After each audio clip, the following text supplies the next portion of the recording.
राधे राधे भक्तजनों, आज आप सभी ने सुनेंगे गणेश भगवान और दूबा घास की चमत्कारी कथा। गणेश भगवान और दूबा घास की महिमा की चमत्कार। इस कहानी को सुनकर आप भी गणेश भगवान को दूबा घास की अर्पित करेंगे। आप पर भी गणेश भगवान इस दूबा घास के बदले में आप पर वो चमत्कार करेंगे। महान ऋषि कनिडनिया की पत्नी का नाम असीरिया था। एक दिन की बात है, कनिडनिया गणेश जी की पूजा कर रहे थे। कनिडनिया अपनी पत्नी के मन की बात जान गया। उन्होंने गणेश जी को चढ़ाई हुई दूबा घास अपनी पत्नी को दिया। यह किस लिए है स्वामी? इसे देवलोक ले जाओ और इंद्र से कहो कि तुम्हें इसका मूल्य दे दो। गणेश जी ने त्रिशिरन और विलोचन को अपार धन संपत्ति प्रदान किया, केवल इसलिए क्योंकि उन्होंने दूबा से उनकी पूजा की थी। हम भी नृत्य दूबा से उनकी अर्चना करते हैं, फिर भी उनकी कृपा से वंचित क्यों है स्वामी?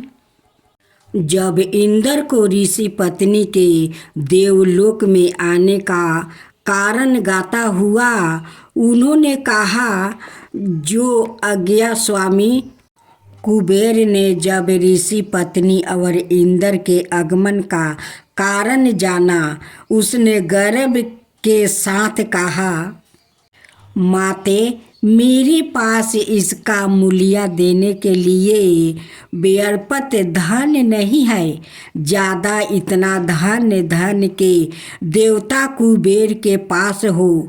चलिए हम उनके पास चले। मुझे आश्चर्य है कि आप दोनों इस छोटे से काम के लिए आए हैं। यह तुच्छ दूबा घास तो एक हवा के झोंके से ही उड़ जाएगा। इसका वजन तो सोने की मोहर का 1000वें भाग भी नहीं होगा। फिर भी मैं इसके बदले आपको एक स्वर्ण मुद्राएं देता हूँ। कुबेर, यह दूबा घास भले ही तुच्छ प्रतीत होता हो, परंतु ऋषि कनिडनिया ने इसके बराबर धन की याचना की है, इसलिए आप कम से कम इसे तोल ले कि ठीक है, चलो इसे वजन करते हैं। कितने शर्म की बात है कि इतने वैभवशाली देवलोक में इस छोटे से दूबा घास के बराबर भी धन नहीं है।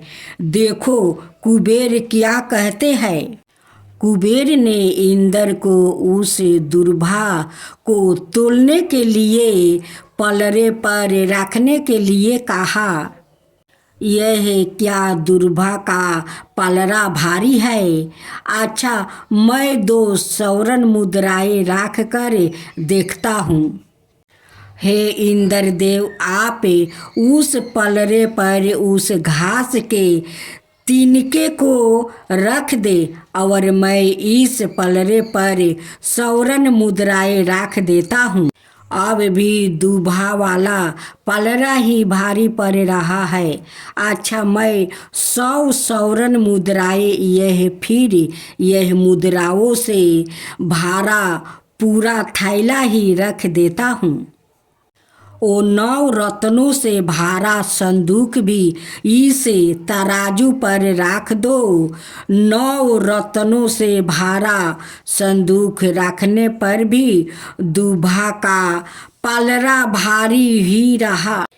क्या गणेश जी की जिसे पूजा की गई है, उस दूबा घास की इतनी महिमा है? मेरे सारे का सारा खजाना इस पलड़े पर रख दो। कोषागार पूरा का पूरा खाली हो गया है, पर प्रभु यह कांटा तो तनिक भी नहीं सरका। तब भी तराजू का पलड़ा दूल्हा की ओर ही झुका हुआ है। सभी लोगों से कहो कि उनके पास जो भी संपत्ति है उसे दूसरे पलड़े पर रख दे। मुझे हर हाल में दोनों पलड़ों को बराबर करना है। कुबेर आपके साथ मैं भी बैठ जाता हूँ। मेरे पति इस दूल्हा से गणपति की रचना करते हैं। मुझे यह कौतूहल होता था कि इतने सुंदर सुगंधित फूलों को छोड़कर यह दूल्हा ही क्यों पूजा में उपयोग की जाती है। ऋषिवर ने कृपा करके मुझे इसकी महिमा का ज्ञान करा दीजिए। हे इंद्रदेव, इसके पश्चात भी दूल्हा का भार ही अधिक है। मुझे अपनी धन संपत्ति पर बड़ा गर्व था, पर अब सब इस दूल्हा के समक्ष नगण्य साबित हो गई है। मेरा अहंकार चूर चूर हो गया है। माते, कृपया मुझे बताइए कि ऋषिवर को यह दूल्हा घास कहाँ से मिला। मुझे गर्व था कि मुझसे अधिक धनवान और कोई नहीं है। अब मेरी आंखें खुल गई है, पर अब हम करें क्या। दूल्हा का पलड़ा तो अब भी भारी है। हम ऋषिवर को इसके बदले में क्या दे सकते हैं। केवल भगवान शिव ही हमारा मार्गदर्शन कर सकते हैं। चलो हम उन्हें प्रार्थना करें। उनकी प्रार्थना से प्रसन्न होकर शिव जी उनके समक्ष प्रकट हुए। क्या तुम्हें उस दूल्हा की महिमा का जिससे गणेश की पूजा की गई है ज्ञान हो गया है। ऋषि कोनिडनिया गणेश के महान भक्त है। केवल गणेश ही तुम्हें क्षमा कर सकते हैं। भगवान, हमें आपकी पूजा में व्यवहार किए गए हैं। दूल्हा की महिमा का ज्ञान हो गया है। कृपया हमें क्षमा करें। भगवान की कृपा तुम पर सर्वदा रहेगा और वो तुम्हें इस पाखंड अर्थात संसार से शीघ्र निकले यह संसार रूपी वृद्धा राक्षसी कभी तुम्हें मोहित ना कर सके। शंकर तुम्हारे सहायक हो। उमा तुम्हारे लिए सत्य का द्वार खोल दे और तुम्हारे अज्ञान को नष्ट कर दे। स्वामी विवेकानंद की गाथा है। गणेश जी रिद्धि सिद्धि के देवता और विघ्न विनाशक देवता है, जो पूजा अर्चना से प्रसन्न होकर भक्त की हर बाधा को दूर करे, सुख सौभाग्य और धन धनाई के भंडार भर देते हैं। उनकी दयाशीलता और दानशीलता को लेकर काफी कथाएं भी प्रचलित है, जिनमें एक बुढ़िया से खीर खाने की लोक कथा काफी प्रसिद्ध है। गणेश जी और खीर की कहानी। एक बार गणेश जी ने पृथ्वी के मनुष्यों को परीक्षा लेने का विचार किया। वो अपना रूप बदलकर पृथ्वी पर भ्रमण करने लगे। उन्होंने एक बालक का रूप बना लिया और एक हाथ में एक चमचा में दूध ले लिया और दूसरे हाथ में एक चुटकी चावल ले लिया और गली गली घूमने लगे। साथ ही साथ आवाज लगाते चल रहे थे, कोई मेरे लिए खीर बना दो, कोई मेरे लिए खीर बना दो, कोई मेरे लिए खीर बना दो। कोई भी उन पर ध्यान नहीं दे रहा था, बल्कि लोग उन पर हंस रहे थे। वो लगातार एक गांव के बाद दूसरे गांव इसी तरह चक्कर लगाते हुए पुकारते रहे, पर कोई खीर बनाने के लिए तैयार नहीं था। सुबह से शाम हो गई, गणेश जी लगातार घूम रहे। एक बुढ़िया थी, शाम के वक्त अपनी झोपड़ी के बाहर बैठी हुई थी। तभी गणेश जी वहाँ से पुकारते हुए निकले कि कोई मेरी खीर बना दे, कोई मेरी खीर बना दे। बुढ़िया बहुत कोमल दया वाली स्त्री थी। उन्होंने कहा, बेटा मैं तेरी खीर बना देती हूँ। गणेश जी ने कहा, माई अपने घर में से दूध और चावल लेने के लिए बर्तन लाओ। बुढ़िया एक कटोरी लेकर जब झोपड़ी का बाहर आई तो गणेश जी ने कहा, अपने घर का सबसे बड़ा बर्तन लेकर आओ। बुढ़िया को थोड़ी झंझलाहट हुआ, पर उसने कहा, चलो बच्चे का मन राख लेती हूँ। और अंदर जाकर वो अपने घर से सबसे बड़ा पतीला लेकर बाहर आई। गणेश जी ने चमचे में से दूध पतीले में ढालने शुरू किया। तब बुढ़िया के आश्चर्य की सीमा नहीं रही। तब उसने देखा दूध से पूरा पतीला भर गया है। एक के बाद एक वो बर्तन झोपड़ी बाहर लाती गई और उसमें गणेश जी दूध भरते चले गए। इस तरह से घर के सारे बर्तन दूध से लबालब भर गया। गणेश भगवान ने बुढ़िया से कहा, मैं स्नान करके आता हूँ, तब तक तुम खीर बना लो, मैं आपस आकर खाऊंगा।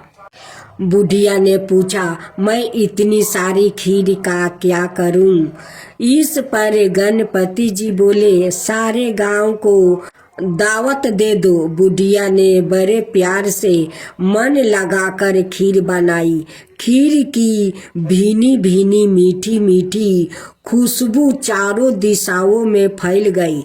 खीर बनाने के बाद वो हर घर में जाकर खीर खाने का न्योता देने लगी। लोग उस पर हंस रहे थे। बुढ़िया के घर में खाने को दाना नहीं है और यह सारे गांव को खीर खाने की दावत दे रही है। लोगों को कुतूहल हुआ और खीर की खुशबू से लोग खींचे चले आए। लो, सारा गांव बुढ़िया के घर में इकट्ठा हो गया। जब बुढ़िया की बहू को दावत की पाता मालूम हुई, तब वो सबसे पहले वहां पहुंच गई। उसने खीर से भरे पतीलों को जब देखा तो उसके मुंह में पानी आ गया। उसे बड़ी जोर से भूख लगी हुई थी। उसने एक कटोरी में खीर निकाल ली और दरवाजे के पीछे बैठकर खाने की तैयारी करने लगी। इसी बीच एक छींटा गिर गया और गणपति जी को भोग लग गया और वो प्रसन्न हो गए। अब पूरे गांव को खाने की दावत देकर बुढ़िया वापस अपने घर आई तो उसने देखा बालक वापस आ गया था। बुढ़िया ने कहा, बेटा खीर तैयार है, भोग लगा लो। गणपति जी बोले, माँ भोग तो लाग चुका है, मेरा पेट पूरी तरह से भर गया है, मैं तृप्त हूँ, अब तू खा ले। अपने परिवार और गांव वालों को खिला दे। बुढ़िया ने कहा, यह तो बहुत ज़्यादा है, सबका पेट भर जाएगा, इसके बाद भी यह बच जाएगी। उस बीच खीर का मैं क्या करूँगी? इस पर गणेश जी बोले, इस बीच खीर को रात में अपने घर के चारों कोने में रख देना। और बुढ़िया ने ऐसा ही किया। जब सारा गांव जी भर कर खा चुका तब भी ढेर सारी खीर बच गई। उसने उसके पात्रों को अपने घर के चारों तरफ रख दिया। सुबह उठकर उसने क्या देखा? पतीलों में खीर के स्थान पर हीरे जवाहरात और मोती भर गया है। वो बहुत खुश हुई। उसकी सारी दलीदरता दूर हो गई और वो आराम से रहने लगी। उसने गणपति जी का एक भाव मंदिर बनवाया और साथ में एक बड़ा सा तालाब भी खुदवाया। इस तरह उसका नाम दूर दूर तक प्रसिद्ध हो गया। उस जगह वार्षिक मेले लगने लगे। लोग गणेश जी की कृपा प्राप्ति करने के लिए उस स्थान पर पूजा करने और मन्नत मांगने के लिए आने लगे। गणेश जी सबकी मनोकामना पूरी करने लगे। हे गणेश भगवान, जैसे आप उस बुढ़िया पर कृपा किया वैसा ही सब पर करना। कहानी कहने वाला, हुंकार भरने वाला, सुनने वाला, उनकी सारे परिवार पर कृपा करना, अड़ोस पड़ोस पर कृपा करना, सारा दुनिया पर कृपा करना। तो बोलो गणेश भगवान की जय, गणपति पप्पा की जय। अब जय गणेश, जय गणेश, जय गणेश देवा, माता जानकी पार्वती पिता महादेवा।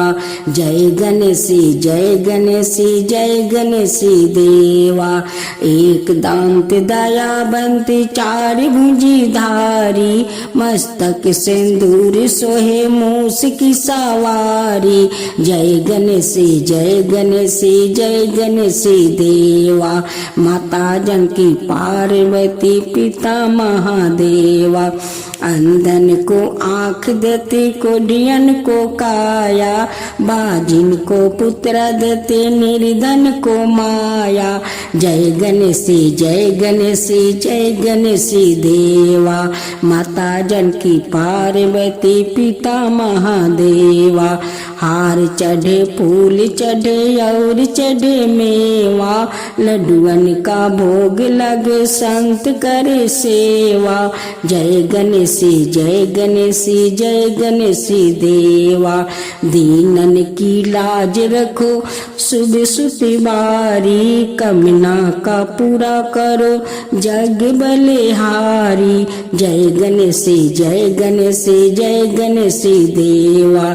सूर्य सायं शरण आए, सफल की जो सेवा। जय गणेश, जय गणेश, जय गणेश देवा, माता जानकी पार्वती पिता महादेवा। जय गणेश, जय गणेश, जय गणेश देवा, माता जानकी पार्वती पिता महादेवा।